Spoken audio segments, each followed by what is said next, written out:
네, 우리들은 계시록을 통해서 성령이 교회들에게 하시는 말씀을 듣고 있습니다.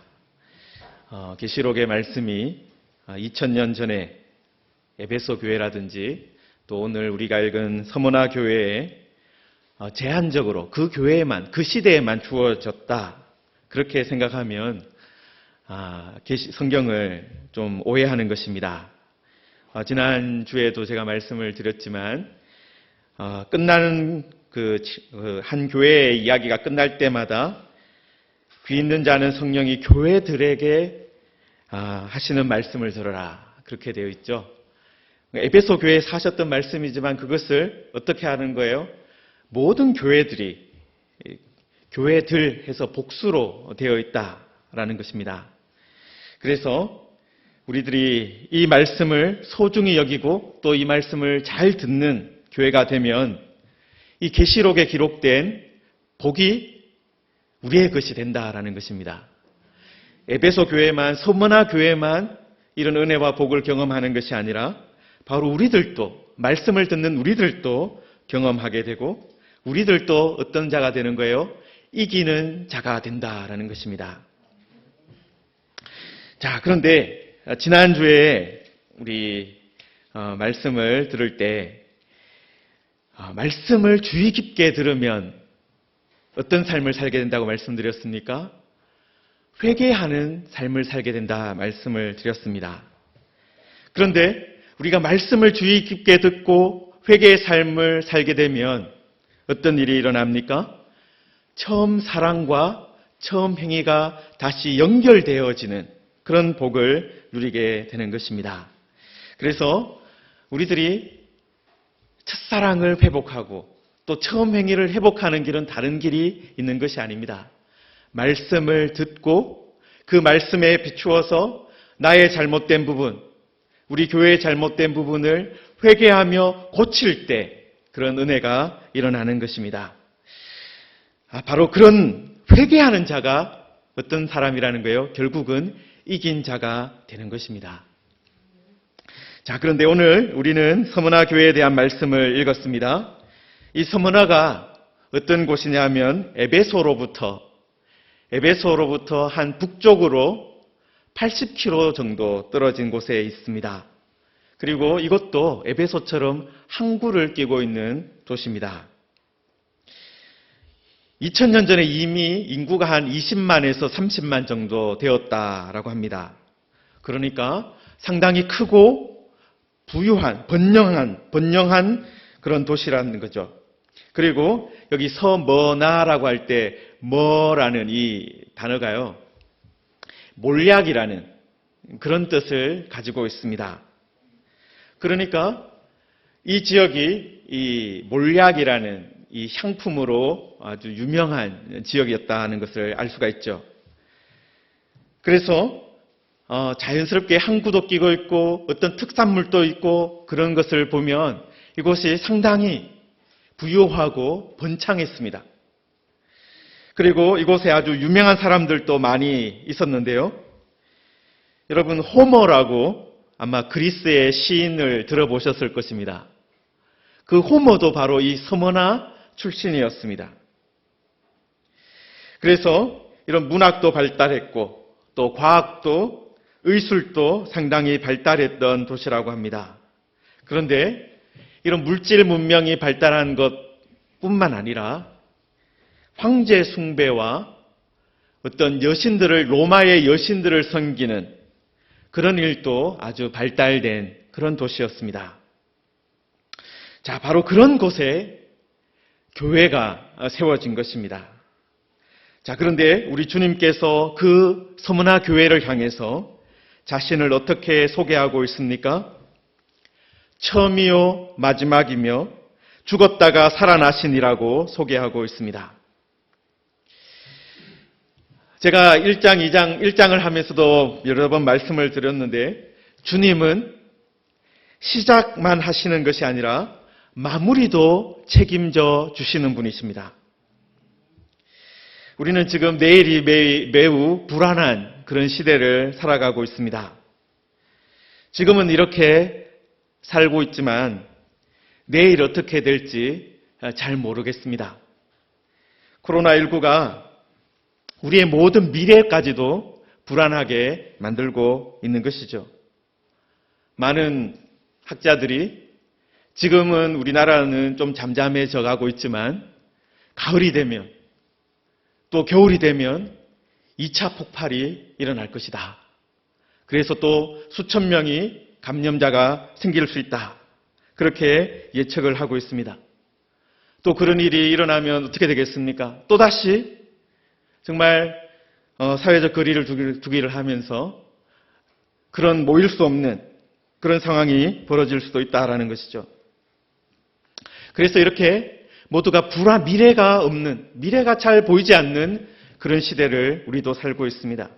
그런데 주님께서 우리에게 어떻게 말씀하고 있습니까?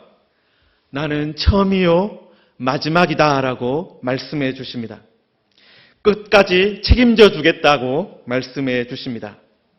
시작과 끝을 붙잡고 계시기 때문에 우리는 가운데에서 어떻게든 한 주님께서 마무리해 주실 것이다. 그것을 믿고 이 가운데에서 걸어가면 된다라는 것입니다. 그리고 주님은 죽었다가 살아났다라고 말씀합니다. 모든 사람들에게 죽음은 어떻게 다가옵니까? 끝이구나. 이제 끝났구나. 라고 다가옵니다. 그런데 주님은 뭐라고 하십니까? 주님께는 죽음이 끝이 아니다. 라는 거예요. 죽음이 끝이 아니라 새로운 시작이다. 라는 것입니다. 그러므로 이 주님을 믿는 분은 죽었다가 다시 살아나신 우리 예수님을 믿는 우리 모두는 주님과 함께 부활을 살아간다라는 것입니다. 물론 여기에 있는 우리 모두도 언젠가는 육체의 죽음을 겪을 것입니다. 그러나 그것이 마지막이 아니다라는 것입니다. 죽음으로 끝나지 않고 우리는 반드시 육체로 다시 살아날 것입니다. 욕된 것으로 심고 영광스러운 것으로 나타날 것입니다. 지금 우리의 몸은 매우 약하고 연약하지만 강한 것으로 다시 살아날 것입니다. 지금은 육의 몸이지만 앞으로는 신령한 몸으로 다시 살아난다는 것입니다. 바로 그 소망을 우리 주님께서 죽었다가 다시 살아나심으로 보여주셨다는 것입니다. 그런데 바로 이 주님께서 서머나 교회에게 어떤 말씀을 주고 있습니까? 내가 내 환난과 궁핍을 안다라는 것입니다. 우리가 지난번 에베소 교회에서도 살펴보았듯이 주님은 어떤 분이십니까? 주님은 아시는 분입니다. 주님은 우리의 사정을 아시는 분이십니다. 주님은 우리의 필요를 아시는 분입니다. 주님은 우리가 겪는 어려움을 아시는 분이다라는 거예요. 주님께서 이렇게 모든 것을 아시기 때문에 우리는 두려워할 필요가 없는 것입니다. 환난과 궁핍, 사실 얼마나 두려운 것입니까? 제가 어젠가 이틀 전인가 이렇게 세계의 여러 가지 소식을 전하는 텔레비전을 보다가 세계 곳곳에 있는 빈민촌이 지금 얼마나 어려움을 겪고 있는지 보여주는 그런 내용을 보았습니다.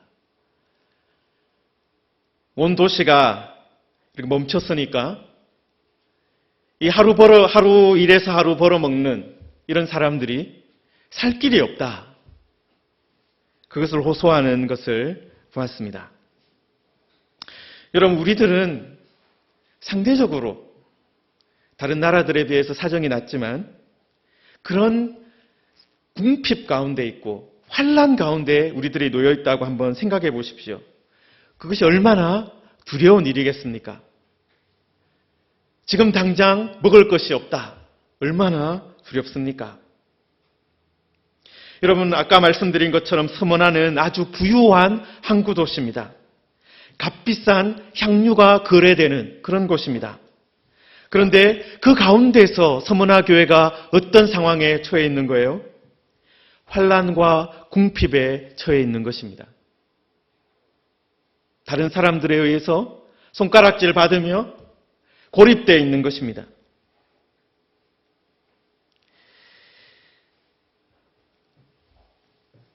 그런 가운데서 우리 주님께서 환난과 궁핍을 안다라고 말씀하고 있습니다.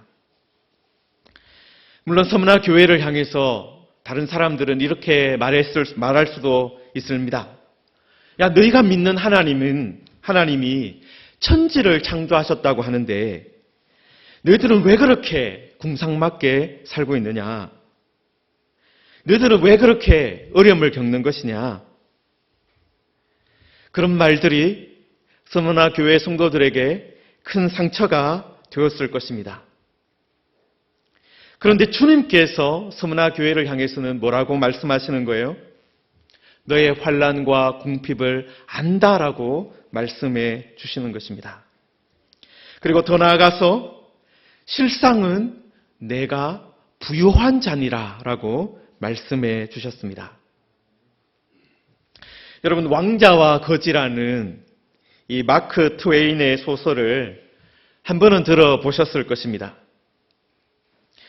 왕자와 거지가 서로 신분을 바꾸어서 서로의 삶을 경험하게 되었습니다. 왕자는 빈민굴에, 그리고 도둑 소굴에, 또 농가에, 또 마지막에 감옥까지 경험하면서 실제 빈민들이 어떻게 살아가는지를 경험하게 되었습니다. 그런데 왕자가 거지 옷을 입고 정말 다른 사람의 손가락질을 받아가면서 살아가지만 말하는 게 어떻습니까? 절대로 비굴하지 않습니다. 놀림을 받지만 당당합니다, 항상. 왜 그렇습니까? 자신이 실제로 누구인지 알고 있기 때문에 그렇습니다. 자신이 언젠가는 왕궁으로 돌아가서 그 왕의 자리를 다시 회복할 수 있다라고 생각했기 때문에 당당할 수 있었습니다.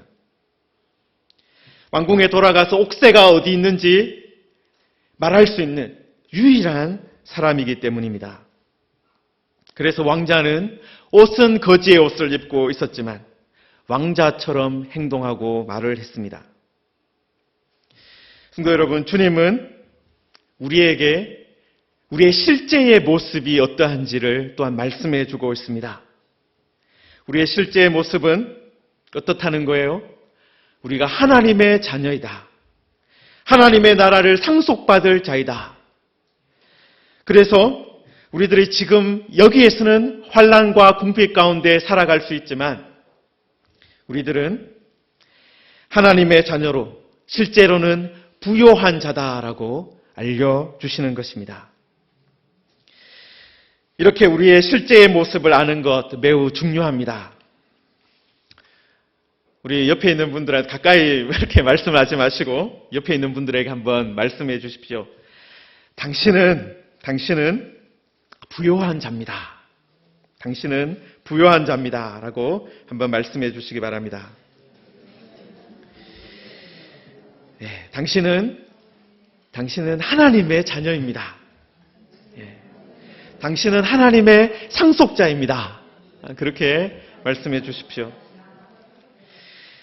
여러분, 우리의 지금의 사정과 하나님 앞에서의 우리의 모습은 전혀 다르다라는 거예요. 우리는 하나님 앞에, 하나님의 보좌 앞에 당당히 나아갈 수 있는 사람들입니다. 하나님의 은혜의 보좌 앞에 나아가서 우리의 필요를 언제든지 이야기할 수 있는 그런 사람들이라는 것입니다. 이런 우리의 실상을 알고 담대하게 살아가시기를 바랍니다.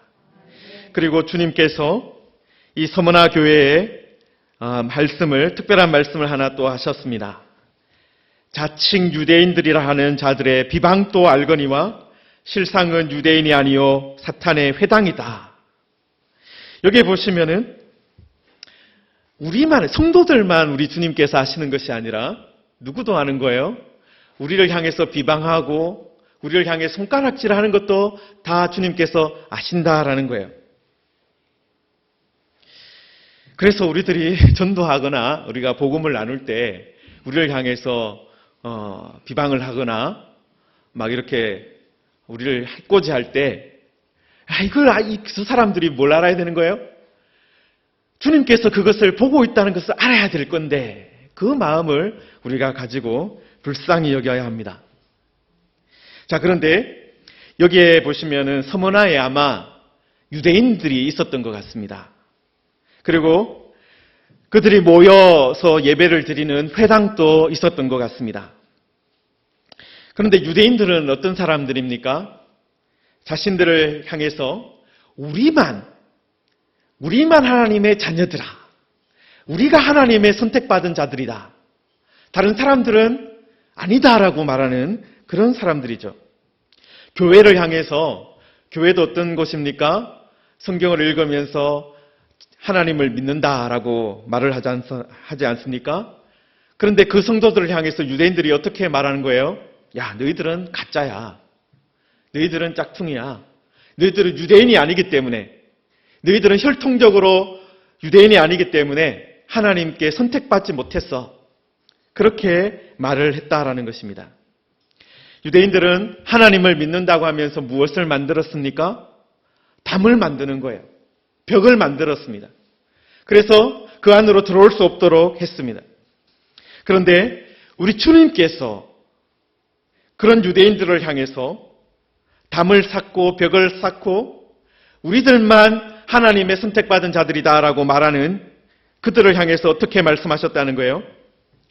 실상은 유대인이 아니다라는 거예요. 그들은 자신들이 선택받은 민족이다라고 말을 했지만 실제로는 유대인이 아니라 어떤 것이라는 거예요? 사탄의 모임이다라는 거예요.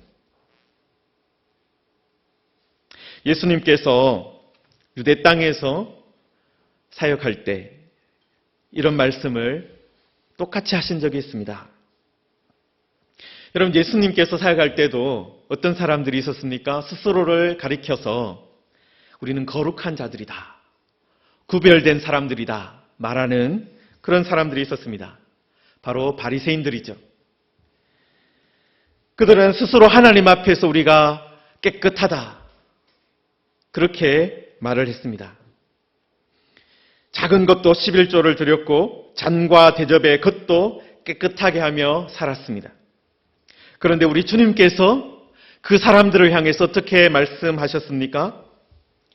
뱀들아, 독사의 새끼들아 라고 말씀하셨어요.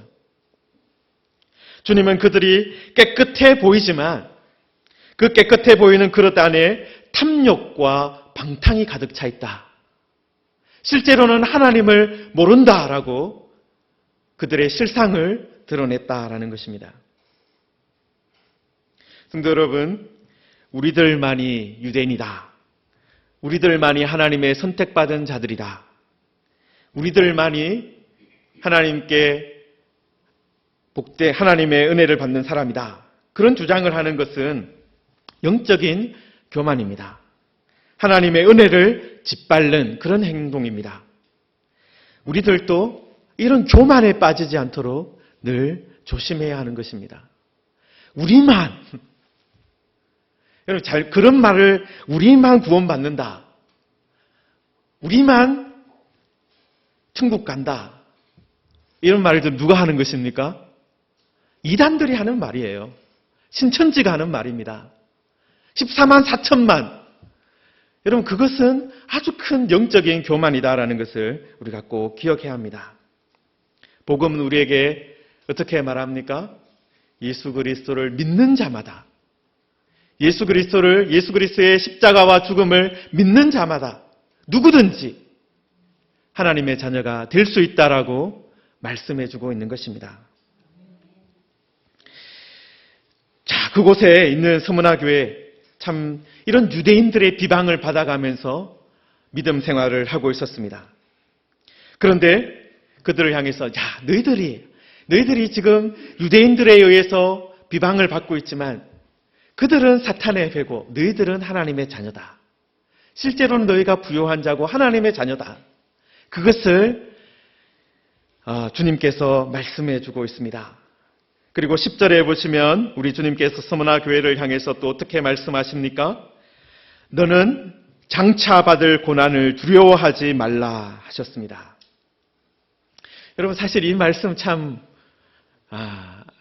이 말씀을 들었던 서머나 교회 성도들은 참 마음이 안타까웠을 거예요.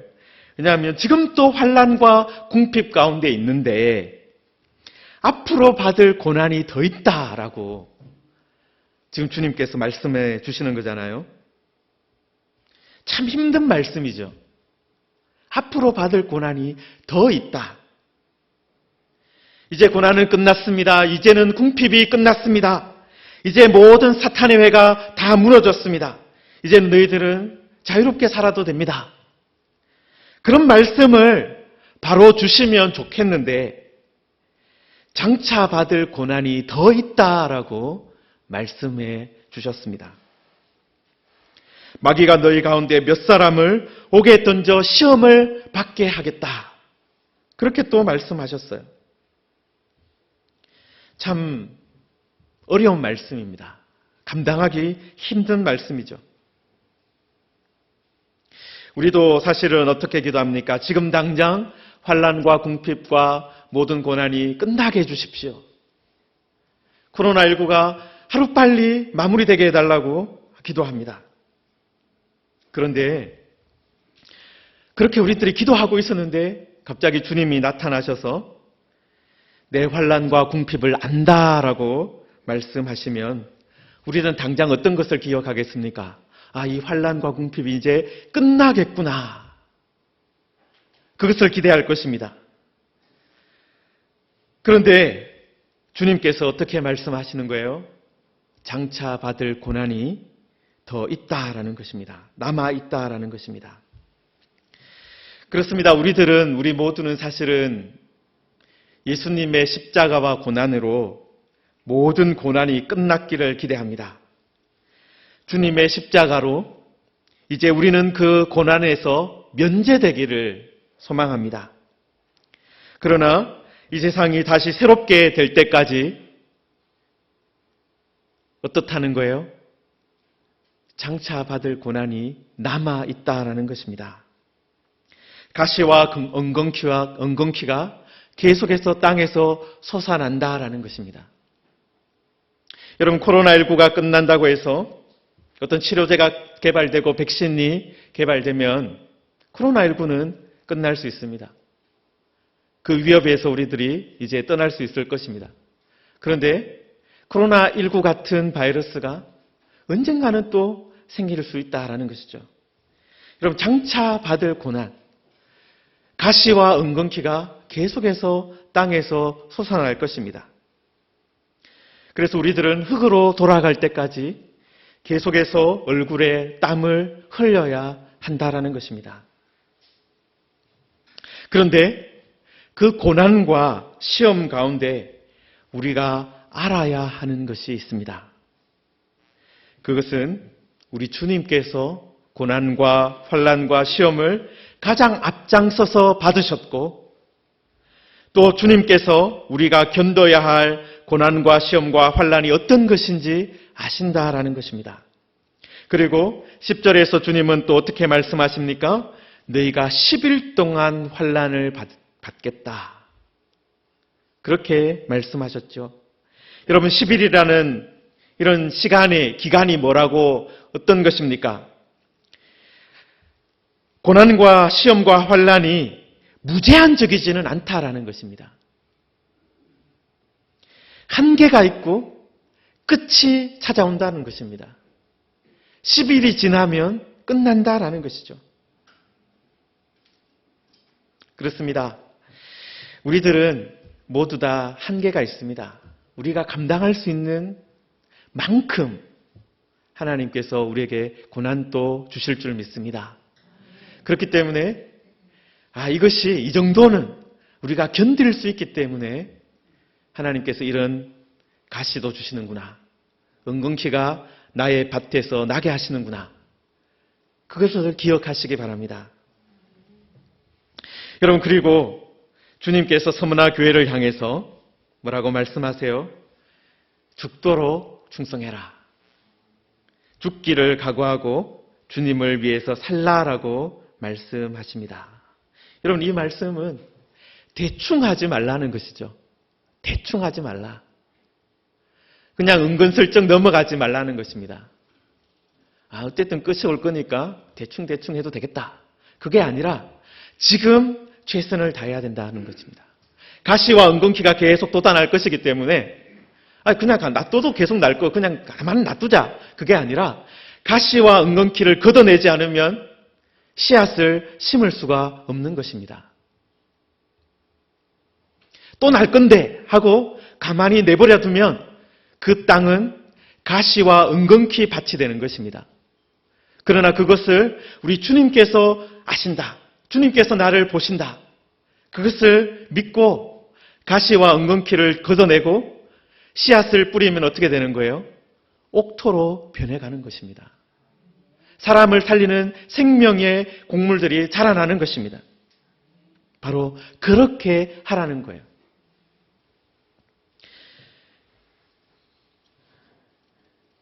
여러분, 우리가 죽도록 충성하라라는 이 말을 들으면 우리 한국 교회 가운데 생각나는 분이 한 분 있습니다. 바로 주기철 목사님이죠. 주기철 목사님께서 순교하실 때 연세가 49세였습니다.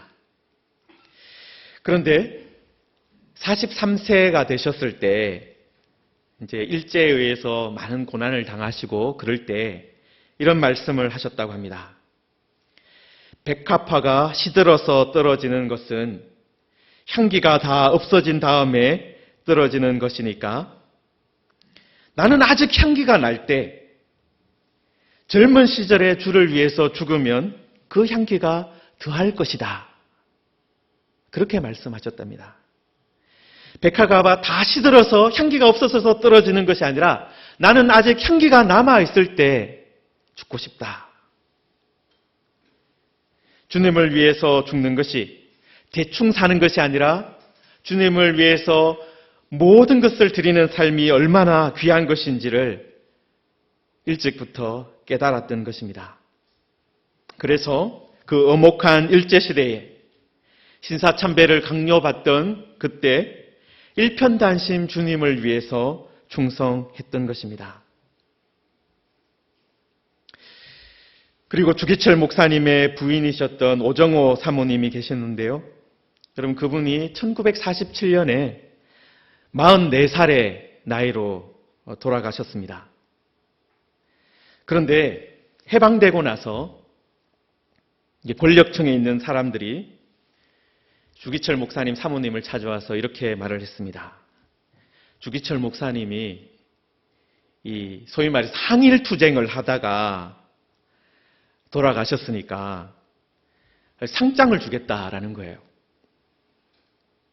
그런데 그때 사모님께서 이렇게 말씀하셨습니다. 주기철 목사님은 정치적인 반일 투사가 아니라 주님을 위해서 죽었던 순교자다. 주님께 충성했기 때문에 주님께 칭찬받으면 된다. 주님께 상을 받으면 된다. 그렇게 말씀하셨습니다. 성도 여러분, 어느 누구라도 상 받는 것을 좋아하지 않습니까? 그런데 주기철 목사님이나 오정호 사모님 모두 주님께서 하신 말씀, 죽도록 충성하라. 누구에게 충성하는 것이 아니라 주님께, 하나님께 충성하라. 이 말씀을 듣고, 그리고 그리하면 내가 생명의 관을 주리라. 이 말씀을 그대로 받기를 소망했던 것입니다. 세상에 어떤 사람이 주는 상을 받는 것이 아니라 주님이 주시는 그 생명의 관을 받기를 원했던 것입니다. 세상이 주는 칭찬이 아니라 주님이 하시는 칭찬을 듣기를 원했던 것입니다. 그렇습니다. 죽도록 충성하는 것이 모든 성도들이 사실은 사는 길임을 믿으시기 바랍니다. 죽음을 피하고 고난을 피하는 것이 사는 길이 아니라 주님을 위해서 죽도록 충성하는 것이 생명의 길입니다. 우리가 주님을 위해서 죽도록 충성하면 이 땅에서 가시와 엉겅퀴를 걷어내며 그곳에 생명 씨앗을 뿌리며 살아가면 생명을 누리며 살아가게 될 것입니다. 죽었다가 다시 살아나신 주님의 생명을 맛보며 살아갈 것입니다. 그저 편안히 믿자, 그럭저럭 세월이나 보내자, 이렇게 사는 사람은 주님의 생명을 맛볼 수 없습니다. 생명의 관이 어떤 것인지 경험할 수 없게 되는 것입니다. 이 구절을 해석을 하시면서 오래전에 이제 박연선 목사님이라는 분이 계셨어요. 그분이 생명의 맛이라는 단어를 사용하셨더라고요. 주님을 위해서 어려움을 겪는 사람, 그 가운데서 주님을 충실하고 또 참되게 믿는 사람은 무슨 맛을 본다는 거예요? 생명의 맛을 보게 된다. 생명의 맛을 본다. 그렇습니다. 참된 생명의 맛은 주님을 위해서 죽도록 충성하는 사람, 끝까지 충성하는 사람, 그 사람들만 누리게 된다 말씀하셨습니다. 사랑하는 성도 여러분, 우리들은 과연 이 생명의 맛을 보고 있습니까? 저도 이 말씀을 보면서 대충 살고 있는 저의 모습을 돌아보며 회개했습니다. 주님께서 우리에게 지금 또 이 계시록의 말씀을 통해서 우리의 모습을 보여주시고 돌이키라고 또 말씀해주고 있습니다. 우리를 향해서 죽도록 충성하라. 그리하면 내가 생명의 관을 내게 주리라 말씀하고 계십니다. 여러분, 이 말씀을 우리들이 듣기를 원합니다. 그리고 11절에도 반복해서 말씀하고 있죠. 귀 있는 자는 성령이 교회들에게 하시는 말씀을 들을지어다. 이기는 자는 둘째 사망의 해를 받지 아니하리라. 그렇습니다. 우리가 이 서문화 교회 하시는 말씀을 들으면 어떤 은혜를 누리게 된다는 것입니까? 고난과 환난과 궁핍 가운데도 믿음을 지키게 됩니다. 끝까지 충성하게 됩니다. 자칭 유대인이 아니라 진정한 하나님의 사람으로 살게 됩니다. 그리고 둘째 사망의 해를 받지 않겠다라고 말씀하십니다. 여러분, 둘째 사망이 어떤 것입니까? 여러분, 둘째 사망은요, 요한계시록에서 아주 특별하게 사용되는 그런 용어예요. 계시록 20장 14절에 보시면은 사망과 음부도 불못에 던져지니 이것이 둘째 사망, 곧 불못이다라고 했습니다. 그러니까 둘째 사망은 다른 것이 아니라 사망과 음부까지도 심판하고 정리되어지는 것을 의미합니다. 완전한 심판이고 마지막 심판을 의미하는 것입니다. 그리고 요한계시록 21장 8절에서도 그러나 두려워하는 자들과 믿지 아니하는 자들과 흉악한 자들과 살인자들과 음행하는 자들과 점술가들과 우상숭배자들과 거짓말하는 모든 자들은 불과 유황으로 타는 못에 던져지리니 이것이 둘째 사망이다라고 말씀하셨습니다. 그러니까 둘째 사망은 무엇입니까? 최후의 심판, 마지막 심판을 말씀하는 거예요. 그런데 이기는 자는 이 둘째 사망의 해를 받지 않는다 말씀하셨습니다. 요한계시록 20장 6절에 이 첫째 부활에 참여하는 자는 복이 있고 거룩하도다. 둘째 사망이 그들을 다스리는 권세가 없고 도리어 그들이 하나님과 그리스도의 제사장이 되어 1000년 동안 그리스도와 더불어 왕노릇하리라 말씀하셨습니다. 첫째 부활에 동참하는 사람들이 바로 이 둘째 사망을 경험하지 않는 거예요. 성도 여러분, 우리가 여기서 지금 죽도록 충성하면 죽음을 경험하는 것이 아니라 생명의 맛을 보게 됩니다. 첫째 부활에 참여하게 됩니다. 예수 그리스도의 부활에 참여하게 되는 것이죠. 사망이 아니라 생명을 경험하며 살아갑니다. 그리고 하나님의 그리고 그리스도의 제사장이 되어서 그리스도와 더불어 왕노릇한다라고 약속하셨습니다. 많은 사람들이 이 세상에서 권세와 명예를 누리고 사는 것을 선택합니다. 그리고 편안하게 살아가는 것을 선택합니다. 그러나 우리는 어떻게 해야 합니까? 주님을 위한 것이라면 고난과 궁핍과 환난을 선택할 수 있어야 합니다. 여러분, 다니엘과 세 친구들도 주님을 위해서 어떻게 했습니까? 10일간의 시험의 기간을 선택했습니다. 왕의 음식과 포도주가 아니라 물과 채소를 선택했습니다. 어떻게 보면 고난과 환난을 자청한 것입니다. 그런데 10일 동안의 그 시험의 기간 동안 그들이 어떤 것을 경험했습니까? 물과 채소가 그들을 더욱더 윤택하게 하는 것을 경험했습니다. 물과 채소가 그들에게 더 풍성한 생명을 주는 것을 경험했습니다. 진정한 생명의 맛을 그 10일간의 시험의 기간 동안에 경험한 것입니다. 사랑하는 성도 여러분, 이 세상에 기름진 것이 아니라 주님을 위해서 물과 채소를 선택할 수 있기를 소망합니다. 그래서 우리들도 이 땅에서 어떻게 보면 10일 동안의 이 시험의 기간 동안 생명의 맛을 보며 살 수 있기를 소망합니다. 그리고 우리 주님이 주시는, 세상이 주는 칭찬이 아니라 주님이 주시는 생명의 관을 받는 그런 은혜를 누리게 되기를 소망합니다. 그래서 그리스도와 함께 왕노릇하는 우리 모두가 되기를 축원합니다.